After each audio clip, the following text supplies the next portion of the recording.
बकरीद का पहला दिन था। कुर्बानी के बाद एक सेठ साहब अपने घर के सहन में सोफे पर बैठे अपनी निगरानी में अपने बेटे से अपने भारी भरकम और महंगे जानवर के गोश्त को मुख्तलिफ हिस्सों में तकसीम करवा रहे थे। फुला रान फुला बहन के लिए, फुला गोश्त भाइयों के लिए, फुला सालों के लिए और सबसे अच्छा वाला घर में सालाना बकरीद की दावत के लिए। बेटा वालिद की रहनुमाई के मुताबिक गोश्त अलग अलग करके रखता जाता है। सेठ साहब की हवेली से कुछ दूर एक छोटे से कच्चे मकान में सेठ साहब का मुलाजिम अपने 2 बच्चों के साथ रहता था। छोटा बेटा उस दिन बहुत खुश था। बड़ा भाई छोटे भाई की गैर मामूली खुशी देखकर कहता है, क्या बात है, आज तुम कुछ ज्यादा ही खुश नजर आ रहे हो। छोटा भाई अपने गैर मामूली खुशी की वजह बयान करते हुए कहता है, भाई मैं खुश क्यों ना हूँ, पूरा साल इंतजार करने के बाद इन दिनों हमें गोश्त खाने का मौका मिलता है। अभी बाबा के नए सेठ की तरफ से गोश्त आएगा और हम उसे मजे मजे से खाएंगे। इसी दरमियान बाप के फोन पर सेठ साहब की कॉल आती है और सेठ साहब मुलाजिम को गोश्त वसूल करने के लिए अपने घर बुलाते, साथ बड़े बेटे को भी लाने का कहते हैं। मुलाजिम समझ जाता है कि गोश्त ज्यादा होने की वजह से सेठ साहब ने बड़े बेटे को साथ लाने का कहा है। मुलाजिम अपने बेटे के साथ सेठ साहब की हवेली पर पहुंच जाता है। बेटा हवेली देखकर बोलता है, बाबा जितना बड़ा आपके सेठ साहब का घर है उतना ही बड़ा उनका दिल भी है। सेठ साहब बड़े अच्छे अंदाज से उनका इस्तकबाल करते हैं और गोश्त से भरी 2 भारी भारी थैलियां उनके हाथों में थमा देते हैं। बाप बेटे शुक्रिया के साथ वहाँ से रवाना होने लगते हैं। सेठ साहब पीछे से आवाज देते हैं और कहते हैं, मुझे और मेरे घर वालों को अपनी दुआओं में याद रखना।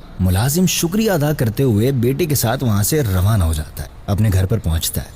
घर में दाखिल होते ही छोटा बेटा बाप से कहता है, बाबा आपके सेठ तो बड़े दिल वाले हैं, 2-2 थैलियां दे दी। हाँ बेटा, उनका दिल बहुत बड़ा है और जब तुम गोश्त खाओ तो उनके और उनके घर वालों के लिए खूब दुआएं करना। बड़ा बेटा गोश्त की थैली खोलकर उसमें देखने लग जाता है। थैली में देखते ही बड़े बेटे का मुंह उतर जाता है और वो मायूस हो जाता है। बाप उसका मायूस चेहरा देखकर कहता है, बेटा क्या हुआ, मुंह क्यों उतर गया। बेटा गोश्त की थैली बाप के सामने कर देता। थैली में देखने पर बाप को उस थैली में सिर्फ हड्डियां नजर आती हैं। बाप बड़े बेटे से कहता है, बेटा दूसरी थैली में देखो, क्या पता उसमें साफ गोश्त हो। बेटा एक नई उम्मीद के साथ बाप के हाथ से थैली लेकर उसमें देखता है तो उसमें चर्बी होती है। छोटा बेटा दोनों थैलियों में सिर्फ बिना गोश्त की हड्डियां और चर्बी देखकर अपने मायूस चेहरे के साथ बाप को देखता है और कहता है, बाबा आपके सेठ साहब वाकई दुआ के मुस्तहिक हैं, अल्लाह पाक उन्हें हिदायत दे और उन पर रहम फरमाए। हमारे प्यारे आका सल्लल्लाहु अलैहि वसल्लम ने फरमाया, लोगों के लिए भी वही पसंद करो जो अपने लिए पसंद करते हो, जो अपने लिए नापसंद करते हो उसे दूसरों के लिए भी नापसंद करो। मुस्तहब और बेहतर यह है कि कुर्बानी के गोश्त के 3 हिस्से किए जाएं। अलबत्ता अगर कोई शख्स अपनी कुर्बानी के जानवर का सारा गोश्त खुद ही रख ले